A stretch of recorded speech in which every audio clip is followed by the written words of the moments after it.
We're going to use all our syllable division rules to read some 15-letter words. Remember that these rules are for reading purposes. The dictionary divides words based on how they're actually pronounced. So first we're going to split between the double consonant.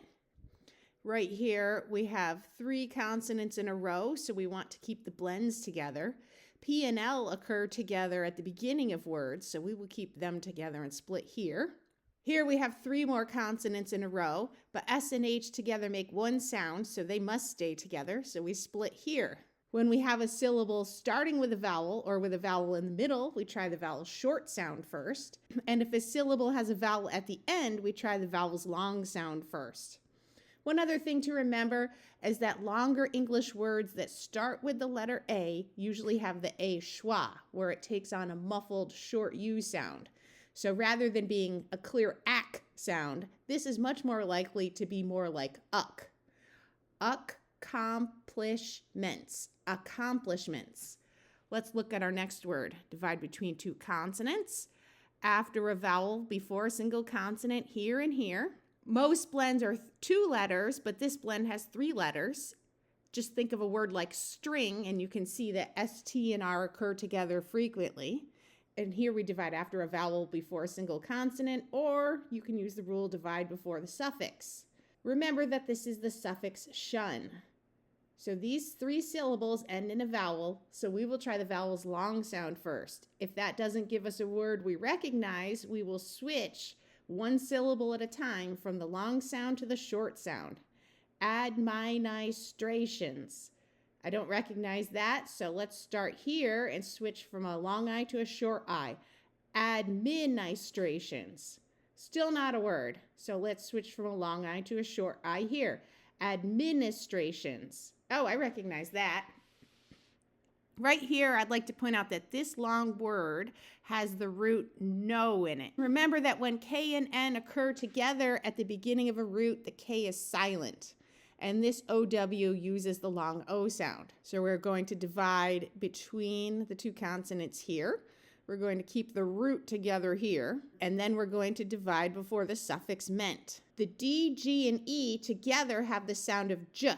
English roots do not end in the letter J, so if you want to use the J sound after a short vowel, you use D, G, and E together. Why not just use G, E? Well, if you didn't have this D here, this silent E would be 2 letters away from this E and give it its long sound. So the D is here to protect the short sound. In other words, the D is here to keep the silent E too far away from this E to give it its long sound. So this will be a short E sound. Acknowledgement. Well, that doesn't sound quite right. So let's switch from the long O sound of OW to the OW sound. Acknowledgement. That almost sounds like a word. Let's say it slightly differently. Acknowledgement. There we go. All right, right here we have 4 consonants in a row, so we have to decide where to split. Well, T and H together make one sound of th or th, so they need to stay together. T, H, and R occur together more often at the beginning of words that I can think of off the top of my head than N, T, and H. So let's keep these 3 together and split here. We want to divide after a vowel before a single consonant. Here, here, here, here. This G is going to have its soft sound of J because of the I. And we want to remember that in longer words, when we have a suffix that ends in AL, the A usually schwas and sounds more like ul rather than a clear L sound. Anthropological. That doesn't sound quite right.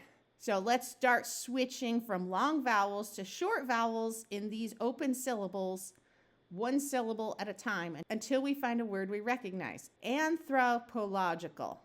That sounds closer, so let's switch this long O to a short O. Anthropological.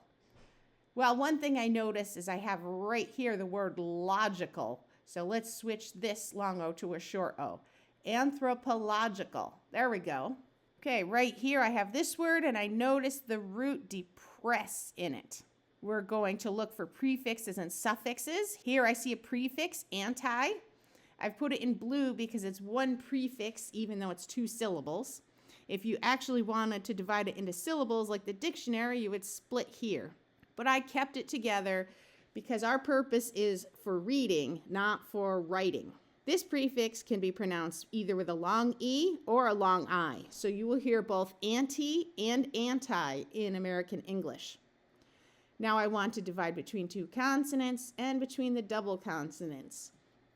And right here, just like most other long words, this A in the last syllable is likely to schwa rather than be a clear, short A sound. Antidepressants or antidepressants. If you found this useful, please share it on Facebook, X, or WhatsApp.